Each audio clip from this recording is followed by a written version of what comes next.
Okay, so picture this. You can only eat food that comes from within, like, 100 miles of where you live for a whole year. Could you do it? I don't know about that. Sounds like a pretty big challenge. That's exactly what this book's all about. It's called the 100-Mile Diet. Oh, I've heard of that one. Isn't it like a couple who decides to try that out to eat local for a whole year? Right. Alisa Smith and J.B. MacKinnon, they live in Vancouver, and they basically cut themselves off from the global food system.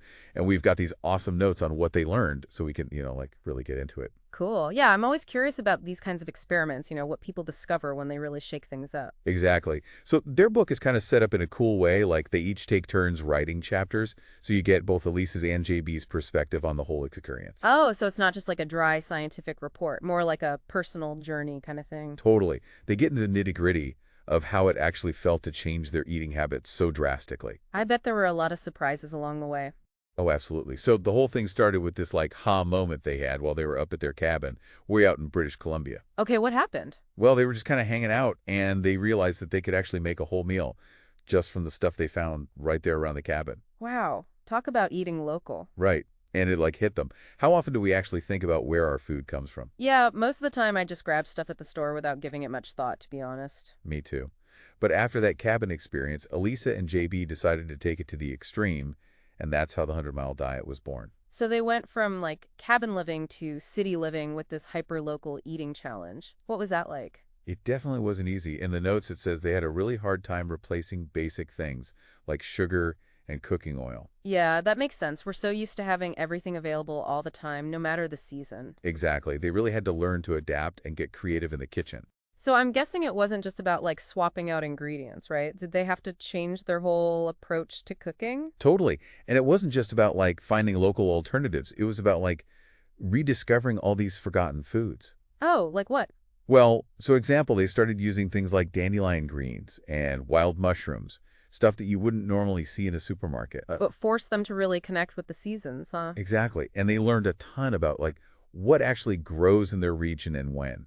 It's funny how modern society has kind of lost touch with that whole concept of seasonality. Right. We're so used to having like strawberries in December and, whatever we want, whenever we want it. It's true, but I think there's something really beautiful about getting back in touch with nature's rhythms, eating what's actually fresh and in season. Absolutely. But I mean, it wasn't all like sunshine and roses. They had their fair share of struggles too. Like what? Did they ever just like want to give up and order a pizza? Totally. There were definitely moments of frustration. And, sometimes they missed just like the convenience of grabbing whatever they wanted at the store. I can imagine. But they also had these amazing moments of discovery. Like they'd find a tiny local farm that made the most incredible cheese.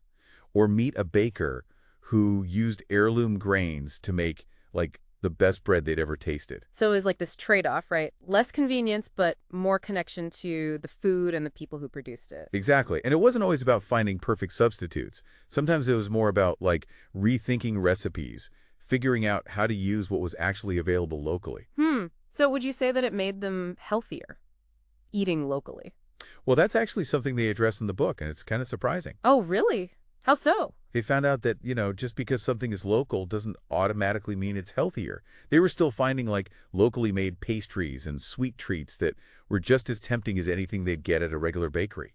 That's a good point. We can't just assume that local equals healthy. We still have to make conscious choices no matter where our food comes from. Totally.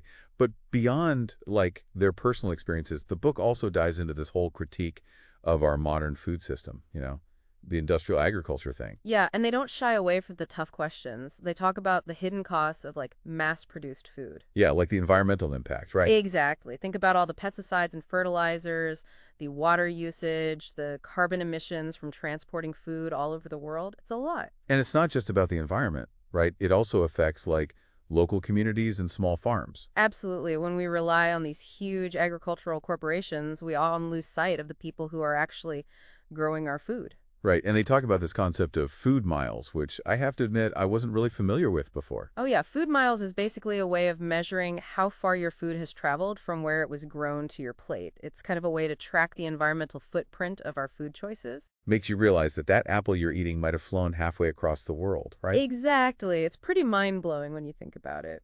And they really get into like the ethical dilemmas of trying to eat ethically in this like globalized food system. Yeah, like how do you balance supporting local farmers with the reality that sometimes imported goods might actually be more sustainable? And then there's the whole issue of like fair trade and making sure that the people who are growing and harvesting our food are being treated fairly. So many layers. It's not as simple as just saying, okay, I'm only going to eat local. Right. It's about like constantly questioning and being aware of the impact of our choices. And I think the authors do a great job of like presenting all sides of the argument without being preachy or judgmental. They totally do. In fact, one of the things that really stuck with me was their sense of humor. They don't take themselves too seriously. Yeah, like that story about when they tried to make their own wine. Oh my gosh, yes.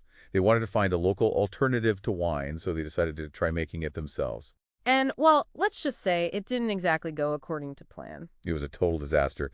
But they tell the story in such a funny way, you can't help but laugh along with them. It just shows that they're real people, you know? They're not afraid to make mistakes and share their struggles. Exactly. And I think that's what makes their story so relatable. They're not like perfect locavores living in some idealistic bubble. They're just regular people trying to figure things out one meal at a time. Right, and they make it clear that you don't have to, like, completely overhaul your life to make more conscious food choices. Totally. So ultimately, what can we take away from their 100-mile journey? Did reading their story make you think about your own relationship with food? Definitely. It's easy to get caught up in, like, the convenience and abundance of our modern food system, but this book really made me pause and think about the impact of my choices. Yeah, for me too. It's like, okay, I might not be ready to commit to a full-blown 100-mile diet, but I can definitely be more mindful about where my food comes from and make choices that support local farmers and a more sustainable food system. Absolutely. And maybe even try incorporating some of those forgotten foods like dandelion greens into my meals. Now, there's a thought. So if you were to actually give this 100-mile diet a try, what do you think your biggest challenge would be? Ooh, good question.